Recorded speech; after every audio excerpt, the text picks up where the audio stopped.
नमस्कार दोस्तों, कथा वाचन में आप सभी का स्वागत है। इस वीडियो में हम आपको कार्तिक महात्म्य का 25वां अध्याय सुनाएंगे। अगर आपको यह वीडियो पसंद आए तो प्लीज़ इसे लाइक, शेयर, सब्सक्राइब करना ना भूलें। सुना प्रश्न ऋषियों का और बोले सूत जी ज्ञानी, 25वें अध्याय में सुनो श्री हरि की वाणी।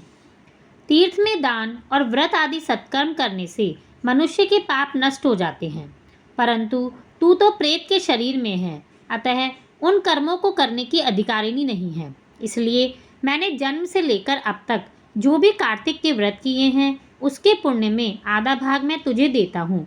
तू उसी से सद्गति को प्राप्त हो जा। इस प्रकार कहकर धर्मदत्त ने द्वादशाक्षर मंत्र का श्रवण कराते हुए तुलसी मिश्रित जल से ज्यों ही उसका अभिषेक किया, त्यों ही वह प्रेत योनि से मुक्त हो प्रज्वलित अग्निशिखा के समान तेजस्विनी एवं दिव्य रूप धारिणी देवी हो गई और सौंदर्य में लक्ष्मी जी की समानता करने लगी। तदंतर उसने भूमि पर दंड की भांति गिरकर ब्राह्मण देवता को प्रणाम किया और हर्षित होकर गदगद वाणी में कहा, हे द्विजश्रेष्ठ, आपके प्रसाद से आज मैं नरक से छुटकारा पा गई। मैं तो पाप के समुद्र में डूब रही थी और आप मेरे लिए एक नौका के समान हो गए हो। वह इस प्रकार ब्राह्मण से कह रही थी कि आकाश से एक दिव्य विमान उतरता दिखाई दिया। वह अत्यंत प्रकाशमान एवं विष्णु रूपधारी पार्षदों से युक्त था।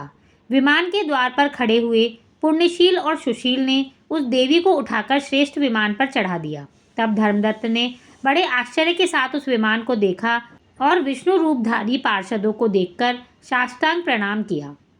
पुण्यशील और सुशील ने प्रणाम करने वाले ब्राह्मण को उठाया और उसकी सराहना करते हुए कहा, हे द्विजश्रेष्ठ, तुम्हें साधुवाद है, क्योंकि तुम सदैव भगवान विष्णु के भजन में तत्पर रहते हो, दीनों पर दया करते हो, सर्वज्ञ हो और भगवान विष्णु के व्रत का पालन करते हो। तुमने बचपन से लेकर अब तक जो कार्तिक व्रत का अनुष्ठान किया है, उसके आधे भाग का दान देने से तुम्हें दूना पुण्य प्राप्त हुआ है और सैकड़ों जन्मों के पाप नष्ट हो गए। अब यह बैकुंठ धाम में ले जाई जा रही है। तुम भी इस जन्म के अंत में अपनी दोनों स्त्रियों के साथ भगवान विष्णु के बैकुंठ धाम में जाओगे और मुक्ति प्राप्त करोगे। धर्मदत्त, जिन्होंने तुम्हारे समान भक्तिपूर्वक भगवान विष्णु की आराधना की है, वे धन्य और कृतकृत्य हैं। इस संसार में उन्हीं का जन्म सफल है। भलीभांति आराधना करने पर भगवान विष्णु देहधारी प्राणियों को क्या नहीं देते। उन्होंने ही उत्तानपाद के पुत्र को पूर्व काल में ध्रुव पद पर स्थापित किया था। उनके नामों का स्मरण करने मात्र से ही समस्त जीव सद्गति को प्राप्त होते हैं।